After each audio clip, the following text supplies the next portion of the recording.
Olá, irmãos. Saúdo cada um de vocês com a graça e a paz do nosso Senhor Jesus Cristo. Amém? Meu nome é Miriam Anitta, estou aqui para fazer um devocional com os irmãos chamado O Solo do Nosso Coração.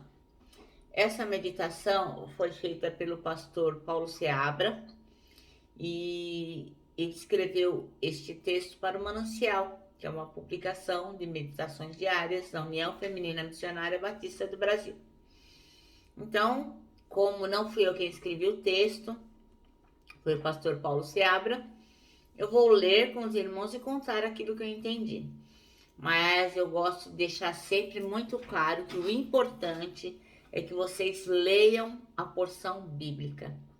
É a palavra do Senhor que vai falar ao coração de cada um dos irmãos, tá bom?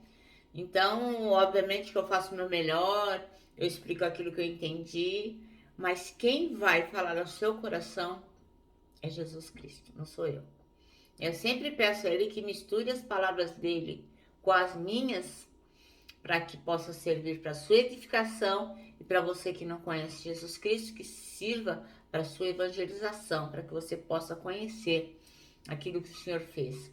Mas o fundamental é você pegar a sua Bíblia, lá você ler a porção bíblica e pedir ao Senhor que te dê sabedoria, tá bom? Então nós vamos fazer isso agora.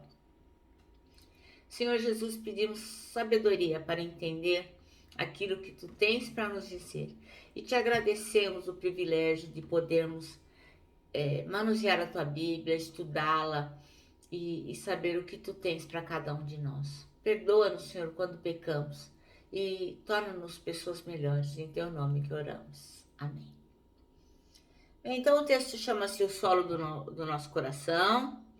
O versículo-chave é o 8, que diz: outra ainda caiu em boa terra, cresceu, deu boa colheita, a 100 por um.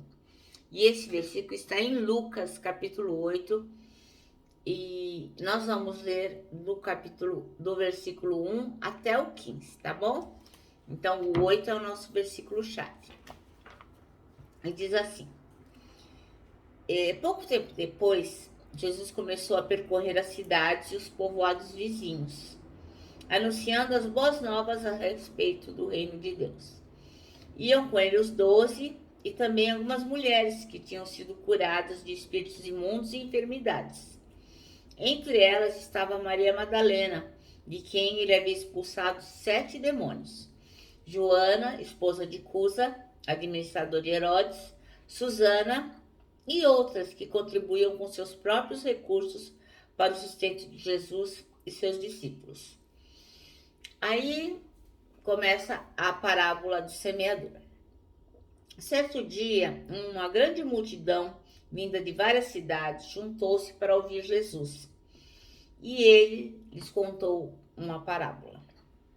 Um lavrador saiu para semear.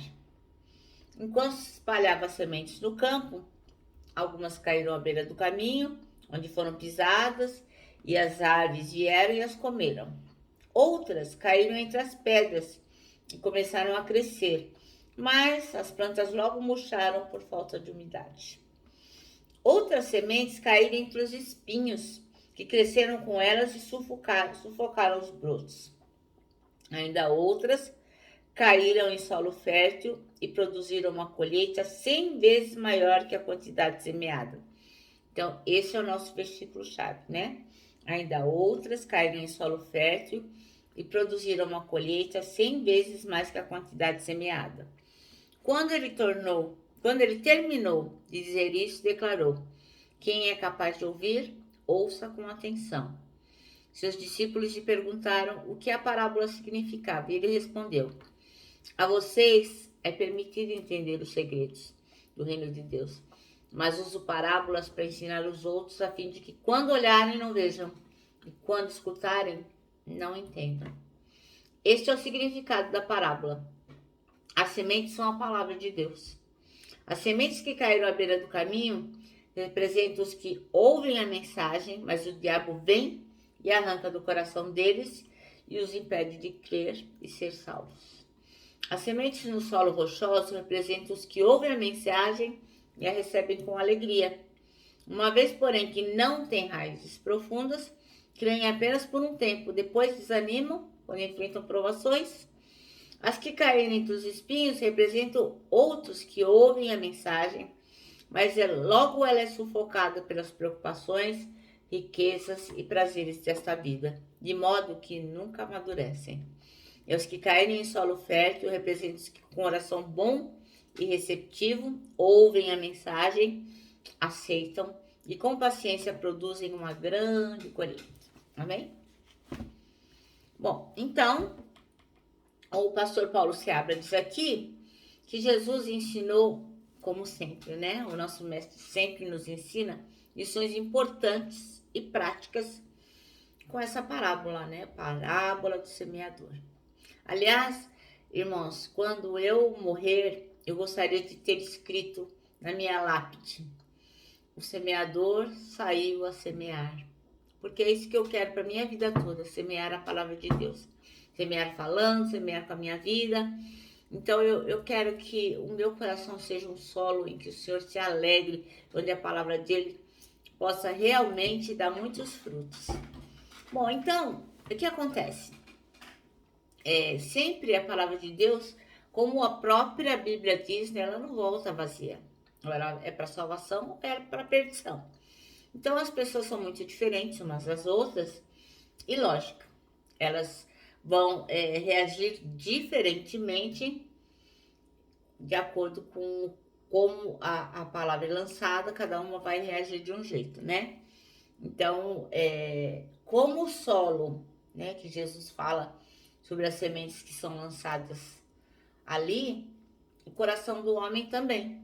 Cada um recebe a palavra de um jeito, né?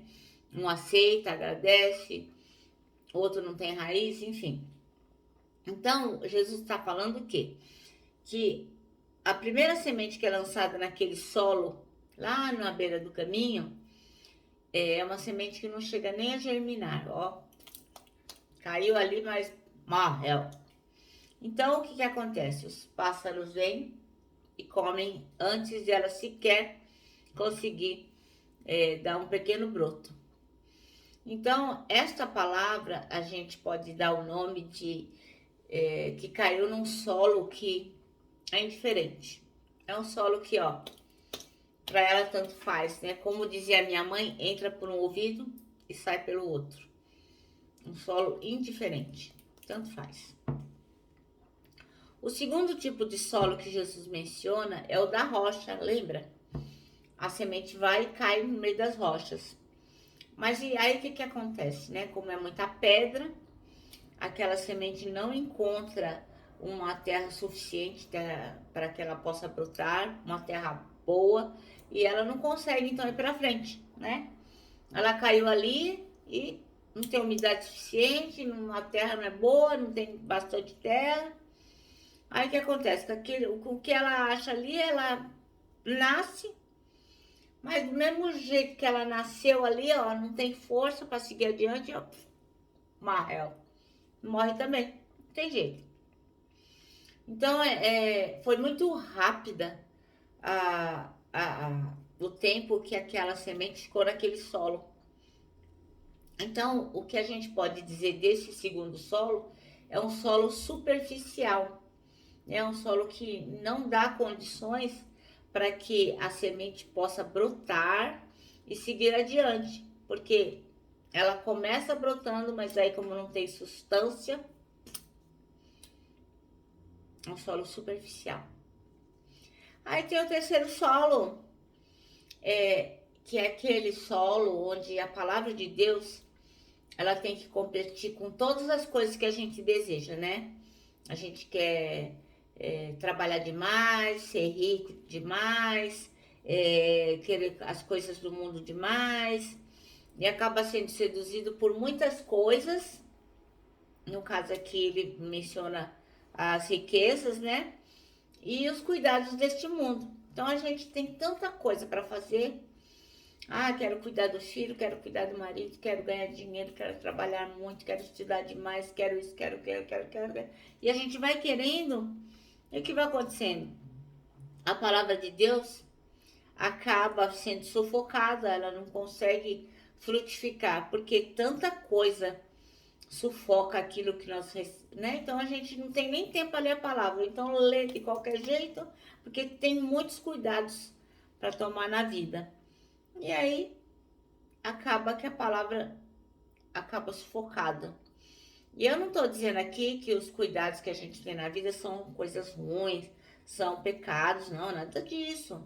Eu acho que tudo que a gente tem para fazer, que a gente quer, que a gente sonha, é legal. Mas a gente tem que ter tempo para cultivar a palavra.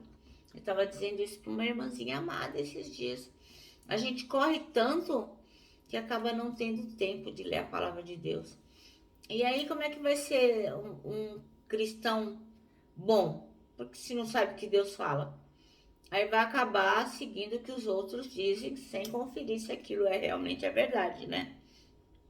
Então, a gente fica procurando um monte de coisa para ter o que a gente acha que é segurança, mas na verdade não é uma falsa sensação de segurança. E aí a gente acaba deixando a palavra de lado para buscar essas coisas que no fundo não vão nos assegurar de nada, né? Então, esse tipo de solo é um solo de competição, ele compete com a palavra de Deus. Então, não é que a pessoa não queira ler, só que tem tantas coisas para ela fazer que ela acaba deixando a palavra para lá. Então, na hora de competir, a palavra de Deus perde a parada, né? Que triste isso. Parece assim, meio chocante, né? Como algo pode competir com a palavra de Deus. Racionalmente, a gente diz que não tem nada mais importante que a palavra de Deus, não tem nada mais importante do que ouvir o que ele tem para dizer. Mas na hora do vamos ver, a gente passa qualquer coisa na frente da palavra de Deus. E finalmente, o quarto solo que Jesus menciona é um solo produtivo. Então é onde que a palavra de Deus prospera, ela vai para diante, ela dá fruto, ela abençoa. Então é um solo bom, é um solo perfeito, é agradável, é um solo que vai vencendo todas as dificuldades, todos os obstáculos e vai frutificando. Então este solo é um solo produtivo.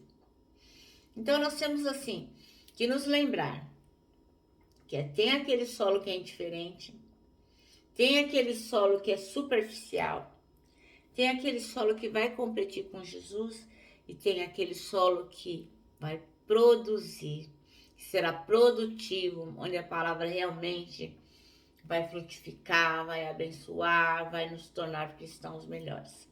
Então a pergunta que não quer calar é: qual é a palavra que define o tipo de solo do seu coração? O seu coração é um coração indiferente? É superficial? Ele é competitivo em relação à palavra de Deus com os cuidados do mundo? Ou o seu coração é um coração que aceita a palavra e é produtivo? Então, essa é a pergunta que não quer calar, que você deve analisar consigo mesmo e ver o que é que o seu coração tem produzido, que tipo de solo é o seu coração. Nosso manancial termina assim, né? Que os nossos corações sejam solos onde a palavra é cultivada. Então, meu irmão, se até agora o seu coração foi indiferente ou superficial, ou tem feito com que as coisas do mundo estejam competindo com a palavra de Deus, é hora de você se arrepender, pedir ao Senhor que o perdoe e, então, agora produzir um solo que seja realmente receptor da palavra para que ela possa frutificar. Amém? Bom, eu me despeço aqui com o meu abraço fraternal, com o meu abraço diário de ursa. Lembrando, ó, que em 2021 ninguém solta a mão de ninguém. E lógico, né? Com a nossa palavra de ordem que é saudades.